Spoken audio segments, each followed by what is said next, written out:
नमस्कार दोस्तों, बेबाक भाषा में आपका स्वागत है।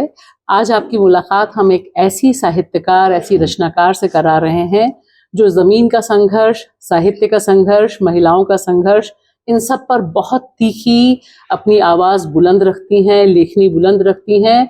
सुशीला टागोरे जी, आपका बहुत बहुत स्वागत है बेबाक भाषा में। आप नागपुर में रहती हैं। हमारी मुलाकात इस समय ग्रेटर नोएडा में हो रही है।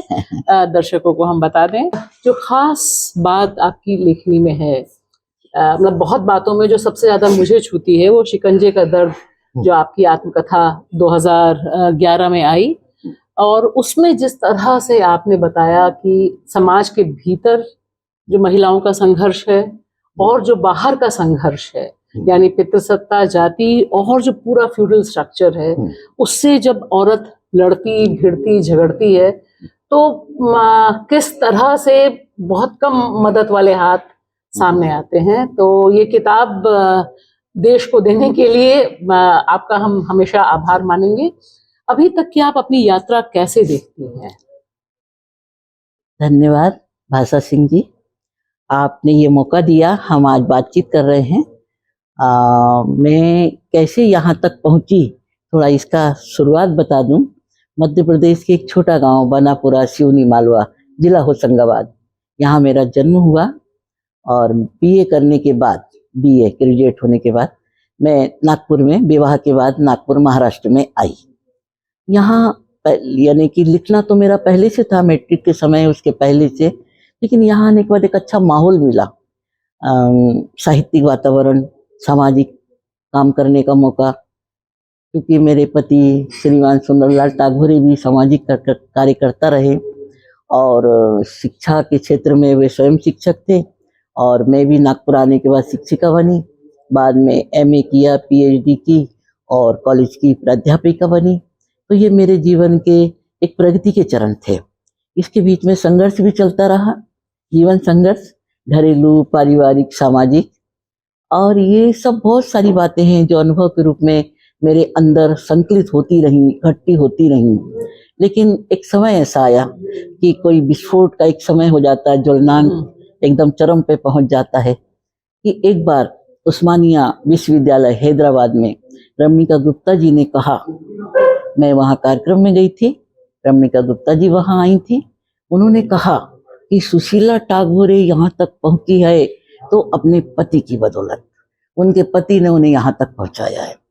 मैं बड़ी हैरत में पड़ गई। रमणिका जी कई बार हमारे घर आई हैं, हमारे पारिवारिक वातावरण को जानती हैं, और वे स्वयं महिला मूवमेंट, दलित मूवमेंट की अच्छी कार्यकर्ता है। और वे इस तरह कैसे कह सकती हैं कि एक पुरुष, एक पति नहीं, एक पत्नी को या सुशीला टागोरे को इस तरह आगे बढ़ाया। मुझे बड़ा गुस्सा आया और मैंने कहा बाद में, आपने ऐसा कैसे कहा, आपने मंच से ऐसा कैसे कहा कि मुझे सुंदरलाल टागोरे जी ने ही आगे बढ़ाया है?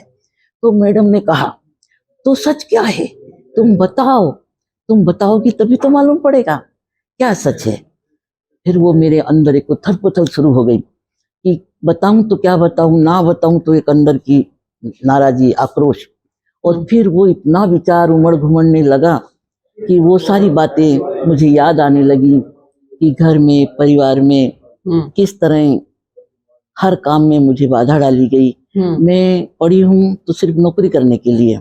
तो यानी वहां से सिलसिला शुरू हुआ, हाँ, शिकंजे का दर्द का बनने का। जी, शुरुआत वहीं से मानती हूँ मैं। एक बार मैं गई थी रमणिका जी के घर, क्योंकि उनसे काफी संबंध रहे, और दिल्ली आने के बाद उनका बड़ा प्रेम भी था एक बेटी की तरह मेरे साथ। तो वो उनके यहाँ ठहरती थी। वहाँ पत्रकार मजीद अहमद, उनका बड़ा योगदान है मेरी आत्मकथा की शुरुआत में।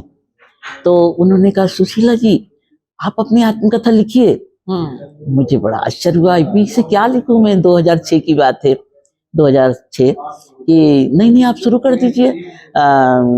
शरण कुमार निम्बाड़े जी ने कितनी कम उम्र में अपनी आत्मकथा लिखी। ओम प्रकाश जी की आ गई है, और सूरजपाल चौहान की आत्मकथा आ गई है, निमिष राज जी की आ गई है। महिलाओं में तो अब किसी की नहीं आई है, हिंदी भाषी महिला, तो आप लिखिए।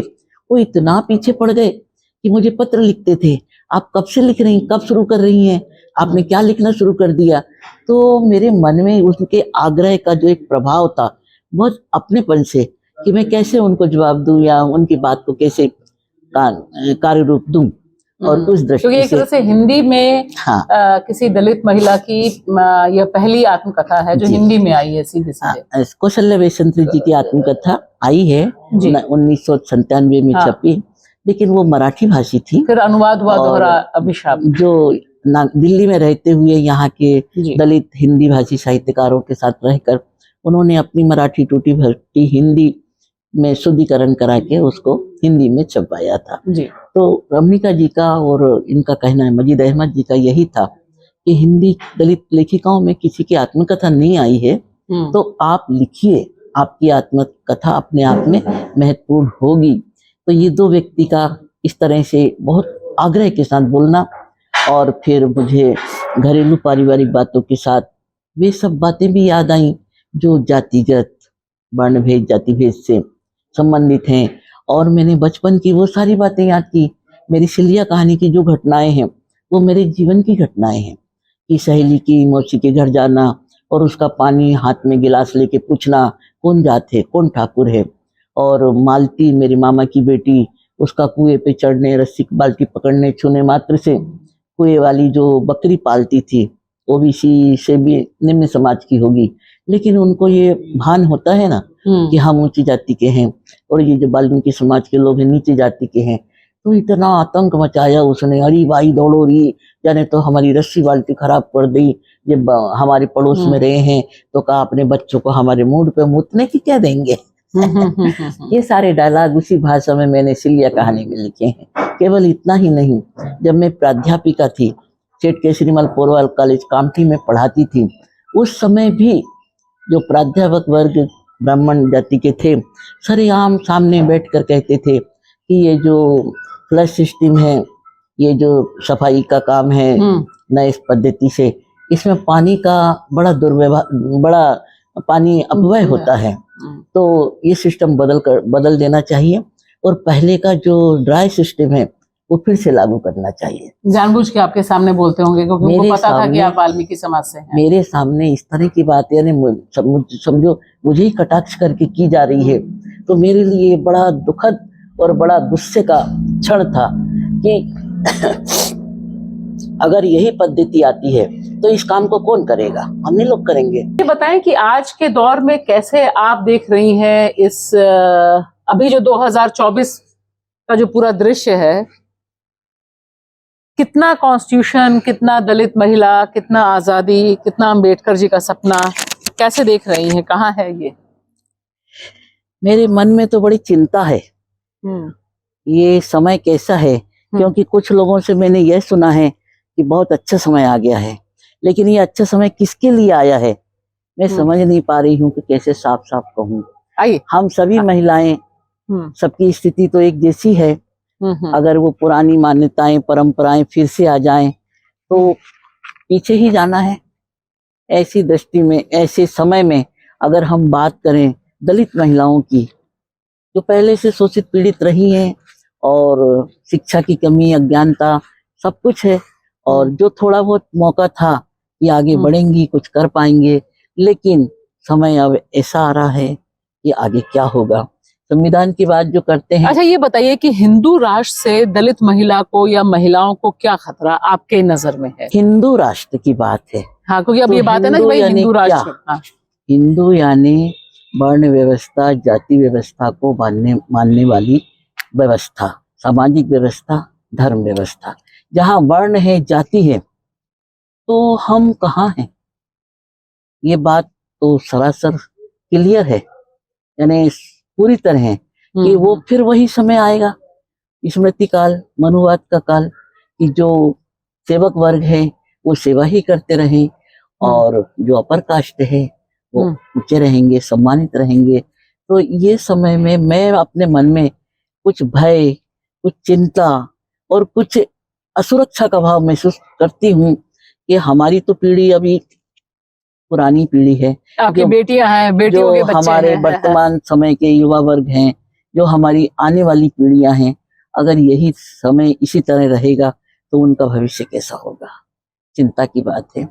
और महिलाओं का जो अभी हम टीवी सीरियल में देखते हैं कि कितना सजी धजी महिलाएं लेकिन घर की चौखट में कैद हैं, और वही धर्म, वही पुराण, वही पुरानी परंपराएं, रोना धोना, न विरोध न विद्रोह। तो ये महिला शोषण है। महिला चेतना जब तक महिलाएं नहीं समझेंगी, वे अपनी स्थिति भी समझ नहीं पाती हैं, और जो वो विरोध करती हैं, आक्रोश दिखाती हैं, तो इसी महिलाओं को गलत कहा जाता है। तो जैसे हमारी संस्कृति की बात है, संस्कृति यानी महिला और पुरुष के बीच में जो संबंध है, पुरुष स्वामी है, महिला उसके घर चलाने वाली, संतान पैदा करने वाली। ये बात अगर फिर से आए, उसी रूप में आए, तो जो हमारी महिला मुक्ति आंदोलन ने इतना समय संघर्ष किया है महिलाओं को जागृत करने के लिए, महिला में नारी चेतना जगाने के लिए, कि वे अपने अधिकार स्वयं मांगे, स्त्री पुरुष बराबरी का दावा करें, और अपने बराबरी का मान सम्मान स्वतंत्रता ये पाने की कोशिश करें, तो ये फिर से वापस जाएगा। तो वापस जाएगा, जो बाबा साहब ने भी कहा था कि अगर हिंदू राष्ट्र एक दुस्वप्न होगा भारत के लिए, और भारत का विकास संभव नहीं। तो हिंदू राष्ट्र का आना, और क्या पूरी तरह आ गया है या यही स्थायी रहेगा, क्या इसका विरोध नहीं होगा, ऐसे भी प्रश्न मन में उठते हैं। कि अब मैं देखती हूँ कि व्हाट्सएप पे जो मैसेज आते हैं, कुछ हिंदूवादी लोगों के आते हैं, कुछ अम्बेडकरवादी लोगों के आते हैं, उधर के मैसेज आते हैं तो ऐसा लगता है कि उन्हीं का सब कुछ चलेगा। इधर का आते हैं तो वो कहते हैं हम सब कुछ बदल डालेंगे। अरे अभी तक तो बदला ही नहीं, बदलेगा कब? पूरी समाज व्यवस्था बदल रही है, राजनीति बदल गई, ये सब राजनीतिक अधिकार बदल गए हैं, तो समझ नहीं आता ये कैसा समय है। बड़ा मन में बेचैनी होती है, बेचैन करने वाला समय होती। और लेखक को तो इस समय में अपनी कलम से समाज को वह संदेश दे कि सचेत होकर अपनी पीढ़ी की रक्षा करें, उनके अधिकारों की, कि वही वो 200 साल पुरानी स्थिति फिर से आ जाए कि कितना भी पढ़ा लिखा अछूत वर्ग का व्यक्ति है तो वही सफाई के काम में जुड़े, या ऐसे ही काम करने लगे जो अभी तक करते थे, और उनके लिए वही पैतृक रोजगार थे। ऐसा समय तो नहीं आना चाहिए। जी, बहुत बहुत शुक्रिया हमसे बात करने के लिए।